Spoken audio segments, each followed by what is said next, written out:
नमस्कार दोस्तों, हमारे देश के एक बुजुर्ग नेता ने कहा था कि सड़कें जब सूनी हो जाती हैं तो संसद आवारा हो जाती है। जी हाँ दोस्तों, जब आंदोलन खत्म हो जाते हैं, लोग अपनी मांगे सरकार तक नहीं पहुंचाते हैं या फिर उन आंदोलनों को कुचल दिया जाता है, तो सरकार तानाशाही के रूप में बदल जाती है। लोकतंत्र की मजबूती के लिए जरूरी है कि जनता सड़कों पे आके आंदोलन करती रहे।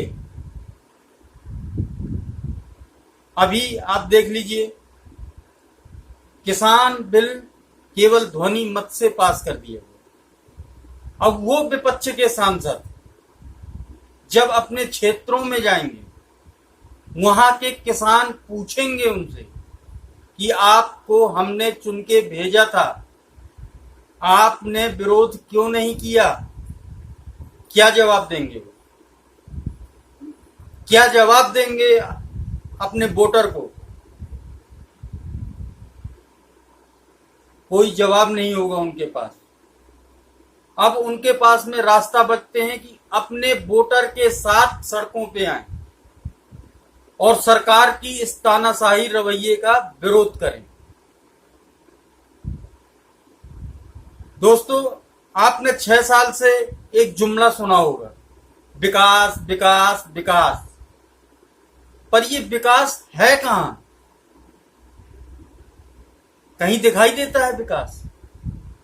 आज सत्तारूढ़ पार्टी के किसी भी नेता से विकास के बारे में पूछ लीजिए, वो सोचता है कि ये मुझे गाली दे रहा है। यही हो रहा है। आप पूछिए कि विकास कहां है। आपने 100 स्मार्ट सिटी का बोला, एक भी बनी क्या? आपने बुलेट ट्रेन का बोला, आई क्या? पर हां दोस्तों, देश पे कर्जा बेहिसाब बढ़ता जा रहा है और ये पैसा कहां जा रहा है, इसका भी जवाब आपको सरकार से लेना पड़ेगा, क्योंकि न्यूज चैनल तो ये चीजें दिखा ही नहीं रहे हैं। दोस्तों, 2014 के जून तक भारत के ऊपर कुल कर्ज था 54.90 लाख करोड़। 54.90 लाख करोड़। ये 67 साल का कर्ज था। 67 साल में जो सरकारें आई गई, उनका सबका मिला के ये कर्ज था।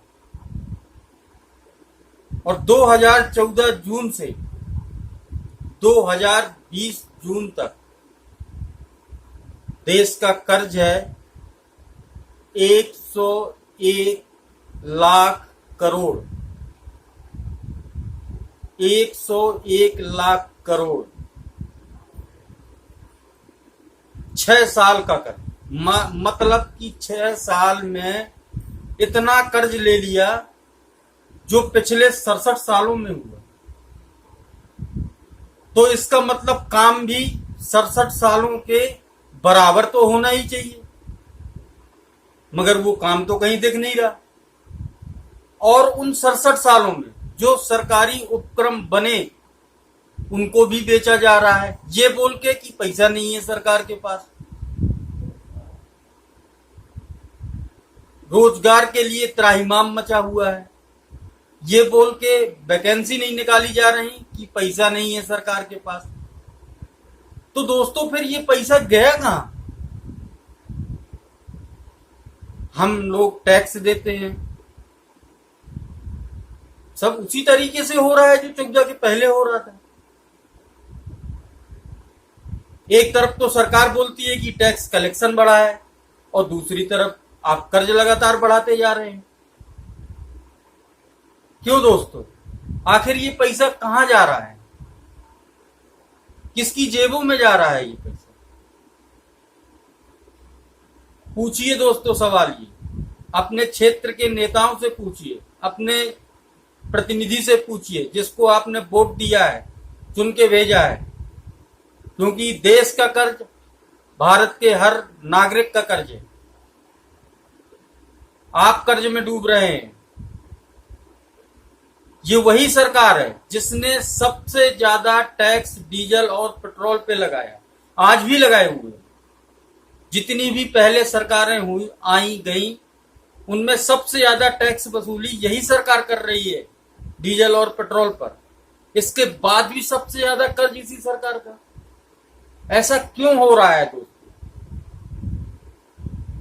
ये सवाल मैं आप पे छोड़ता हूं, आप अपने दिमाग से सोचिएगा और पूछिएगा अपने प्रतिनिधियों से कि ऐसा क्यों। धन्यवाद दोस्तों, जय हिंद।